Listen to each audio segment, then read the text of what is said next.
Hi and welcome to another episode of ReaperTV. In this video for Superior Drummer 3, we're going to be taking a look at how we're not reliant upon a digital audio workstation to go in and start editing the MIDI. We're also going to take a look at how we can start to customize the actual drum rhythms we pull in from the Grooves library. So let's take a look at how we can do all of that inside Superior Drummer right now.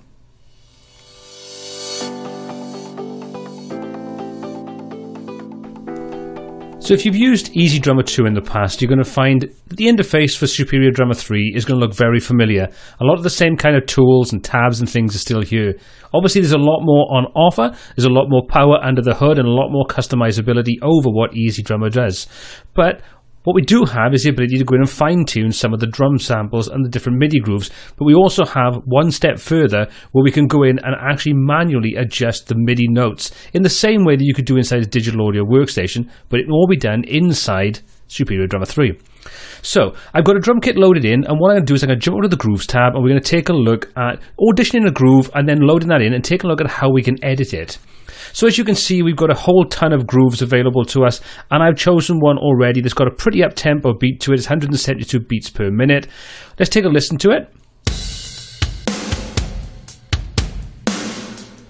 Now that doesn't sound like 172 BPM to me, and the reason being is because we don't have the preview and original tempo option on. So what this is doing is basically dropping it back to 120 BPM. So to listen to it at the full speed, the way it was originally recorded, we just need to enable preview in original tempo. Now if we press play,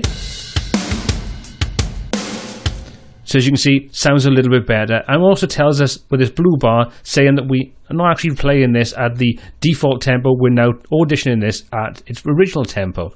Okay, so now we've got that, let's just drop that into our track below. So we've now got that as part of our audio. Let's just jump back over to the drums panel. Now to be able to get in and start editing this, we just need to right click on the MIDI, and once we've done that, we'll have the option for Edit MIDI. So you can see we've got Play Style and we've got Grid Editor. Let's start off with a simple Play Style option first of all, and this is where if you're coming over from Easy Drummer 2, you're going to find this is very familiar to you. So once we click on that, you'll see we now have the drum kit highlighted. All the different components that are being used in this particular passage are lit up. Anything that's not being used is ghosted out. Now, there's a couple of things we can do at this point. We can easily come in and start just increasing or decreasing the amount of hits or the velocity that's being applied to any individual component. So let's take a look at that to start off with and keep it really straightforward and simple. So we've got the snare drum. We'll click on that. You can see on the right-hand side, we now have two dials and a couple of buttons. The dials, basically, the amount is the number of hits that are going to be used. So the default MIDI passage is going to be played back exactly as it was intended. But if we start to increase the amount, by selecting the snare, we'll add in more or less hits on that snare drum. So let's audition that to take a listen to what I'm talking about. So let's hit play.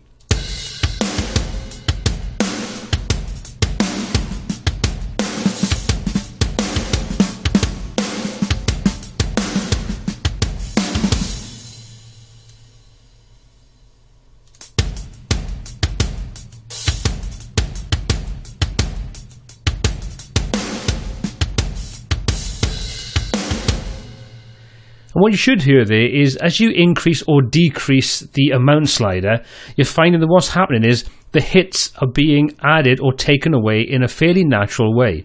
Now obviously this is not perfect, but it's a good starting point should you want to just get a little bit more originality into what's being played back.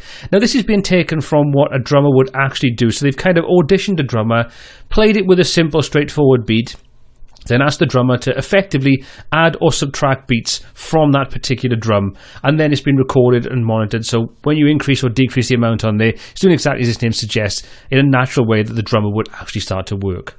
The velocity does exactly what its name says on the tin. It'll increase or decrease the velocity of that particular drum. Now bear in mind, this isn't affecting the entire kit, it's just affecting the currently selected drum or cymbal.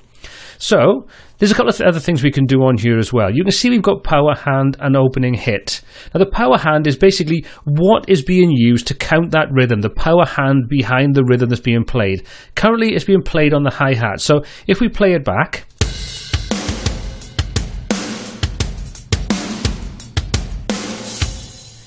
you can hear the hi-hats are being played in a very natural manner. However, we're not limited to that. We can actually go in and adjust this if we want to. So you can see we can drag this over to any other part of our kit.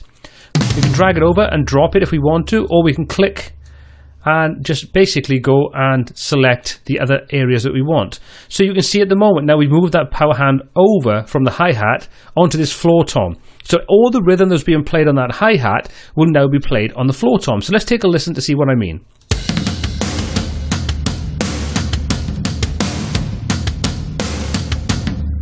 So you can see by doing that we've completely changed the way this particular pattern is played. So let's put that back onto the hi-hats and play it back.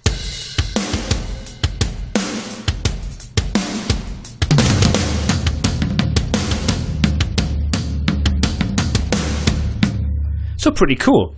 But we can also take that one step further again. We can make sure that the floor tom is the drum that's being highlighted. And then if we want to, we can reduce the amount of hits that are being played on there. And as you can see, it gives us a notation telling us how many hits are being pulled back or increased. So we play it back now.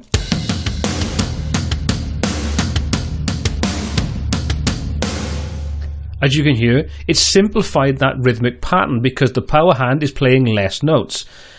Alternatively, we can bump that up and have a much more complex rhythm being played back.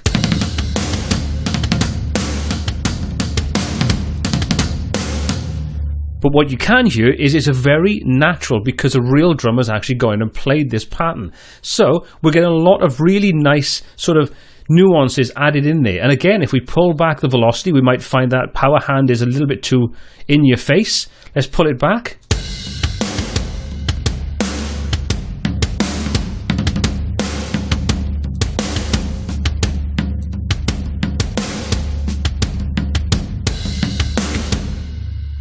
So by adjusting the amount of hits and the velocity, you can see we've pulled back, we've simplified the rhythm, we've also made it a lot more subtle by not being quite so heavy-handed on the floor tom. And that's how easy it is to go in and start fine-tuning things through this particular simple method to the edit playstyle. We can also take it one step further. We can jump over to the grid editor and we'll open up a normal style MIDI editor inside Superior Drummer 3. So let's take a look at how that works. The other thing to bear in mind right now is all the alterations we've done, moving the power hand over, increasing or decreasing the velocity and the number of hits that are being applied, are also going over into the MIDI itself. So when we edit this through the grid editor, we're editing all the changes we've currently made to it so we can go in and fine tune it even further. So let's jump over to the grid editor and see what's on offer. So to access the grid editor, we've got two ways we can get to it. We can come to the tab at the top, and we can click on there to take us over to it, or we can come back down onto our MIDI, right-click again, choose Edit MIDI, and choose the grid editor, or alternatively, we can press P on the keyboard to access that directly. So we click on there, you can see this opens up a very similar MIDI editor to what you'd see inside something like Reaper or any other digital audio workstation that allows you to edit and manipulate MIDI. So you can see down the left hand side we've got all the drums that are part of our kit. We've then got the MIDI notation, and finally at the bottom we've also got the velocity of each one of those hits. So we play this back, you'll see this moves across and does exactly what we'd expect it to do, which is play each one of those individual components for us. So let's take a listen.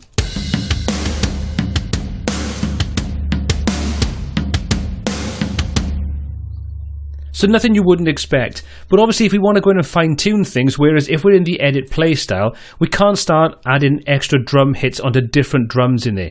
We may want to sort of audition both of the floor toms, for example. Well, with the grid editor, we can do that. So let's just say we wanted to take this third hit and move that down to the second floor tom. We can simply click on it, drag it down, and we can do that wherever we want to. So let's just change a couple of these. I'm not too worried about where I'm changing them. It's more a case just so I can show you what's going on. So we'll see if we jump back over to this. Both of those floor toms are now highlighted because they've been used as part of this kit and part of this MIDI sequence. And if we play this back, we'll see that the new floor tom will start to be introduced when it's being triggered.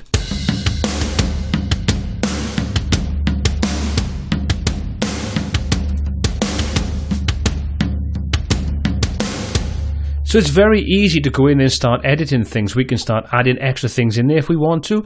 If we want to adjust the velocity of any of this, we can do that very easily. So let's just come back over to a part of this.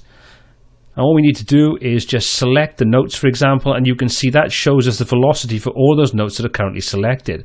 If we want to, we can just simply click on this particular track on the left-hand side. That picks up all of the hits for that particular part of the kit.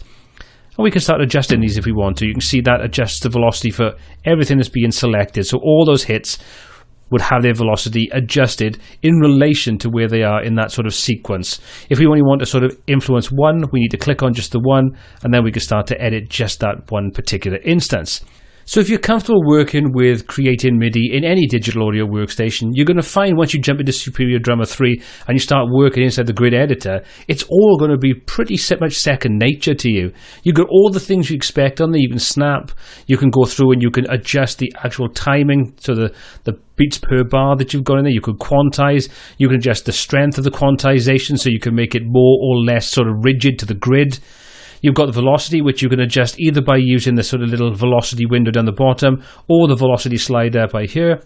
Top right hand corner, you've got the ability to zoom in and zoom out, so you can get in and really fine tune if you've got quite a complex passage going on. You can also adjust what's going on down this bottom section. You can see at the moment it's set to velocity, but you can come in and change that to be working with any MIDI controller. So you've got that option there as well. Got the option for dynamics in this, so you can adjust the dynamics of a selected note. So we select any of these notes, we can adjust the dynamics on there by using this, and we can really get in and fine tune and get exactly what we want in there. So it's a pretty powerful editor. We really can come in and start to fine tune by using both the edit playstyle and the grid editor to get a really fine tuned and individual sounding drum passage. We can do this to any particular MIDI pack, and we can do whatever we want with it. We really can get in and fine tune everything. And that's what I wanted to show you on how you can customize all the MIDI drum grooves that you have as part of Superior Drummer 3 by using Edit Playstyle or the Grid Editor. Well, I hope you found the video useful. If you did, please give it a thumbs up. Smash that subscribe button, and don't forget to hit the bell to be notified every time we add a new video to the channel. If you have any comments, questions or feedback on this video, or anything else you'd like to see covered about Superior Drummer 3 or any of the other topics we cover on the channel, please pop those in the comment section below. And until next time, happy mixing.